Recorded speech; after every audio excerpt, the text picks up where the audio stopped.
Hello everyone and welcome to another episode of Content to Play Villain. In this episode, I'll be discussing the feared and revered character Stringer Bell from the TV series The Wire. This episode will be broken down into 4 parts. Firstly, who Stringer Bell is. 2. The evil things that he did. 3. Why he did those things. And 4. My opinion if the evil things he did were justified. I hope you enjoy this episode and make sure to leave a like, comment, and subscribe. Let's get started.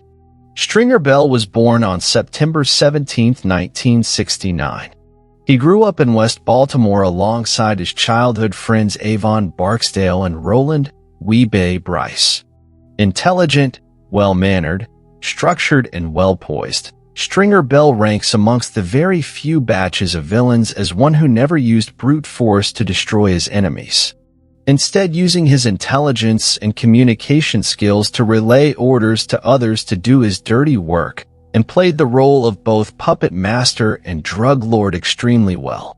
Stringer sought to understand the market around him before making criminal decisions.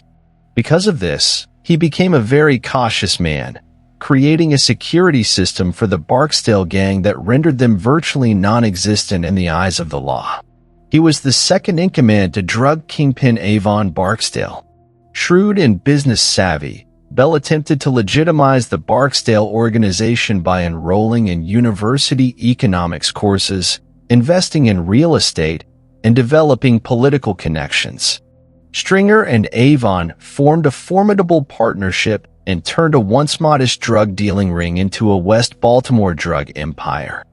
While leaders of criminal organizations rule through physical brutality and outright fear, Stringer was the opposite, choosing to lead through logic, structure, and careful planning. One of his major skills was spotting something before it became a major problem. This is shown by him arranging the death of individuals who could cause a major stir in the future.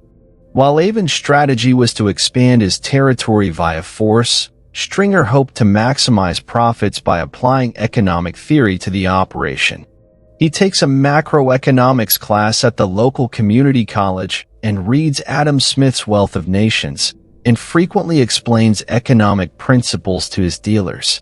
Stringer doesn't think about the Barksdale operation as a criminal conspiracy. He wants to run it like a true business. Stringer holds his associates to a high standard, and if they fail to meet that standard, his temper is liable to explode. But what makes Stringer evil? Throughout the TV series, we see Stringer unfold to a pure villain and showcases why he was placed second in command of a criminal organization. He is responsible for the deaths of many, and he did it without getting his hands physically dirty.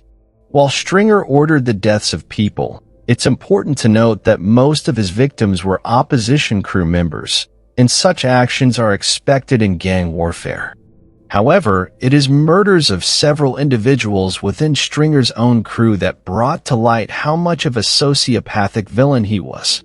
One example is the order of the murder of a character named Wallace, a 16-year-old kid and drug dealer for the Barksdale organization, who works in the low-rise projects crew known as the Pit. Stringer orders his murder as Wallace tries to leave the drug trade and informs on the Barksdale organization to the police. The murder of a 16-year-old child showed Stringer's ruthlessness and cold character. Series creator David Simon described Wallace as a 16-year-old drug dealer that is still 16. However, none of this matters to Stringer, and it's a fascinating insight into his psyche. He saw a growing danger in the crew in Wallace and eliminated him before it worsened. Him being 16 wasn't a factor. Stringer has assigned Wallace's close friend Bodie to kill him, knowing that it would mess up the mind state of Bodie, but at the same time turn him into a cold-blooded killer by killing someone he was close to. Stringer makes monsters out of people, and he does it purposely and masterfully. The death of another character, D'Angelo Barksdale, also shows Stringer Bell's vicious character. Stringer ordered his death while D'Angelo served his time in prison. It was a murder made to look as if it was suicide, as Stringer feared that D'Angelo may inform on the organization. It appears that Stringer's true character comes out when it comes to his criminal organization at risk of getting exposed, but covering all bases and killing anyone who possesses a risk. Again, D'Angelo is part of Stringer's crew, and is one of the characters on The Wire that most viewers could relate to. The immorality and ruthlessness of the drug trade gradually wears on D'Angelo's conscience, and that's something us the viewers felt sorry for. The viewer could tell that D'Angelo eventually would want to leave the drug game, but was killed before he could do so. While D'Angelo was in prison, Stringer secretly becomes involved with D'Angelo's girlfriend sexually, Danette, behind his back, using the relationship to keep an eye on D'Angelo.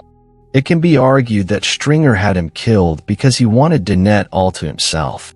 While it might make sense on a pragmatic level, the fact that he went completely behind Avon's Barksdale back to kill his nephew D'Angelo Barksdale showed that Stringer was a backstabbing man who never thought once how the death of his boss's nephew would affect him.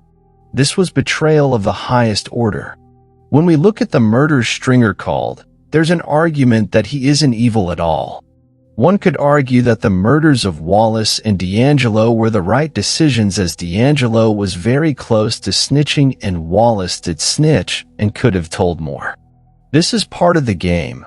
As a gangster, you'll be forced to make unpopular calls to protect what you own or what your crew is going on. Ordering Wallace's death, while horrific, was part of his job. Wallace was a disloyal soldier and needed to be executed. Ordering the death of D'Angelo was him going off the books. D'Angelo had accepted his fate and was going to do his time. He just didn't want anything to do with the organization anymore. Stringer took a paranoid interpretation of that and used it to his advantage. However, Stringer can be called evil for the role he played in killing a 16-year-old. Wallace was a young kid, clearly wasn't built for his circumstances, and had potential to do well in school. Stringer ended such potential. Thirdly, Stringer flooded the streets of Baltimore with heroin and cocaine and had no regard for how that might impact his community and the ramifications of doing so. It was all about making money with him and running the crew and drug business like a corporation without even the regard of the lives he was ruining. Why was Stringer evil? Or in other words, why was he content to play villain? Stringer, to me anyway, was a victim of circumstance in The Wire. He was that guy that shouldn't have been in the game, as he was clearly capable of something better. The only reason he was in this business was because Avon wanted him to be. He could have been great at anything, but he was led to the wrong thing. He was intelligent enough to succeed in nearly any field, but saw the greatest opportunity of all in the streets. With working on the streets comes a change in your character and morals. To be feared and respected, you must do things that many would deem as evil. To protect what you own, you must do things that many would deem as evil. The shot of Stringer getting on the train to meet the NYC Connect always seemed like kind of a what-if moment. He looks like someone going to work on Wall Street, but he's actually just going to meet his heroin connect. I thought of him as a kind of tragic protagonist. He wanted to better himself, but had limited means by which to accomplish this. The streets of Baltimore made him evil. Were any acts he did justified? Perhaps yes. The murder of D'Angelo to protect the crew is something another high-ranking gangster would do. But the backstabbing he did on his boss Avon, the lies, the deception, the business plans to flood the streets of Baltimore with drugs without any regard of his people, as well as ordering the death of a 16-year-old showed that Stringer was indeed evil.